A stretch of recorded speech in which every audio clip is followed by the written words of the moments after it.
Everyone, my name is सिमो। जैसा कि आप सभी जानते हैं, आप एक ऐसे देश में रहते हैं जहां पर कोई भी उठकर अपने प्रधानमंत्री को, अपने मुख्यमंत्री को, किसी भी नेता को पूरी तरह गाली दे सकता है। यहाँ तक कि देश के टुकड़े टुकड़े और आज़ादी आज़ादी के नारे लगाने के बावजूद भी लोग आज़ादी से चुनाव लड़ सकते हैं। लेकिन अगर आप उन लोगों के विरोध में कुछ लिखो तो आप लोगों को सुप्रीमेसिस्ट या फिर कट्टरवादी ठहराया जाता है। आई एम सॉरी, मुझे एक परफेक्ट वर्ड नहीं मिल रहा था, सो आई यूज दैट वर्ड्स। और हमारा आज का वीडियो भी कुछ इसी बारे में है। आज का वीडियो में इंडियन एक्सप्रेस के एक आर्टिकल के बारे में बात कर रहा हूँ जिसको लिखा था तवनील सिंह ने। I apologise if I spelled it wrong. इस आर्टिकल में इन सो कॉल्ड पत्रकार ने नरेंद्र मोदी की तुलना डोनाल्ड ट्रंप से की है। मैं आपको सजेस्ट करूंगा कि आप वो जाकर आर्टिकल पढ़े, क्योंकि आप खुद पढ़ेंगे और मैं बताऊंगा उसमें बहुत ज़्यादा ज़मीन आसमान का फ़र्क आ सकता है। सो आप प्लीज़ वहाँ पर जाके एक बार आर्टिकल पढ़ लीजिए, फिर आप खुद राय बनाइए कि किस तरह से उन्होंने हिंदू हैट्रेड यानी इंडिया हैट्रेड नॉर्मली पढ़ रहा था, जब तक कि उन्होंने एक केस एग्जाम्पल के तौर पे सामने नहीं रखा। जैसे उन्होंने एग्जाम्पल के तौर पे एक केस सामने रखा, उसमें क्लियर साबित हो गया कि उनकी हिंदू हैट्रेड किस तरह से भरी हुई है। और चौंकिएगा मत, इंडियन एक्सप्रेस के एडिटोरियल ने इसको अप्रूव किया है। So that's why it is published. यहाँ पर मैम एग्जाम्पल देते हुए लिखती है कि एक मुस्लिम मैन को एक अपने जूते बेचने से रोका गया। मैम ने रीज़न बाद में बताया, जब तक कि लोग अपनी राय बना चुके होते हैं। रीज़न था कि उसने जूतों के सोल पर ठाकुर लिख रखा था। एक बजरंग दल वाला एक्टिविस्ट पुलिस के पास गया, उसने कंप्लेन लीगली दर्ज कराई और वहां पर उसको रिलीजियस सेंटिमेंट हर्ट करने की वजह से उसको जूते बेचने से रोका गया। This is under the law.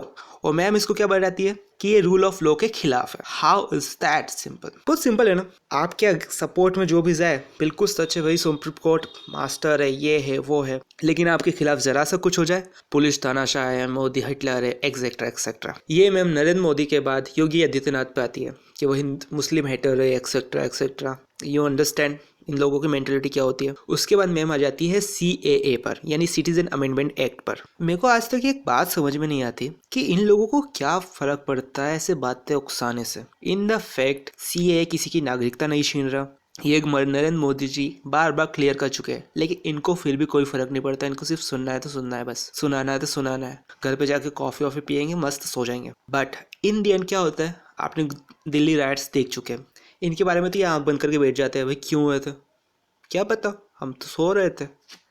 इनका यही एटीट्यूड होता है। और उसके बाद मैम आती है कॉमेडियंस के ऊपर। वाह वाह, कॉमेडियंस कॉमेडी के नाम पर किसी के ऊपर भी किसी भी देवी देवता को गाली दे सकते। मैम क्लीन चिट दे देती है कि उनके खिलाफ सेडिशन चार्ज लगा दिए जाते हैं। क्यों लगा दी जाते हैं मैम? इंडियन कॉन्स्टिट्यूशन इतना पागल नहीं है जो फ्री में चार्ज लगा देते हैं, यानी फालतू में चार्ज लगा देता है। उसके पीछे एक प्रॉपर रीज़न होता है, इसीलिए उनके ऊपर चार्ज लगते हैं। शायद इन मैम को पता नहीं है, ये हिंदुस्तान में 50%, ये मैं कहूँगा 90% से ज़्यादा लोग जाकिर खान को पसंद करते हैं। He is a Muslim, he is a comedian, कोई इसके खिलाफ कुछ नहीं बोलता। रीज़न पता है? क्योंकि वो कॉमेडियन है। या कुणाल कामरा जैसे लोग, या फिर आपने कल परसों देखा ही होगा, कोई कॉमेडियन आके देवी देवताओं के बारे में कुछ भी बोल के चला जाता है, आप उनके खिलाफ लीगली कंप्लेन दर्ज कर रहे हैं। सो आपको पता होना चाहिए कॉमेडियन दो टाइप्स के होते हैं। उनकी कॉमेडी कोई उनके खिलाफ नहीं जाता, अगर वो कोई उल्टा सीधा बोलेंगे तो उनके खिलाफ एक्शन होगा, चाहे वो कुणाल कामरा हो या फिर कोई लफुंदर। फिर मैम आती है बॉलीवुड और वेस्टर्न मीडिया पर।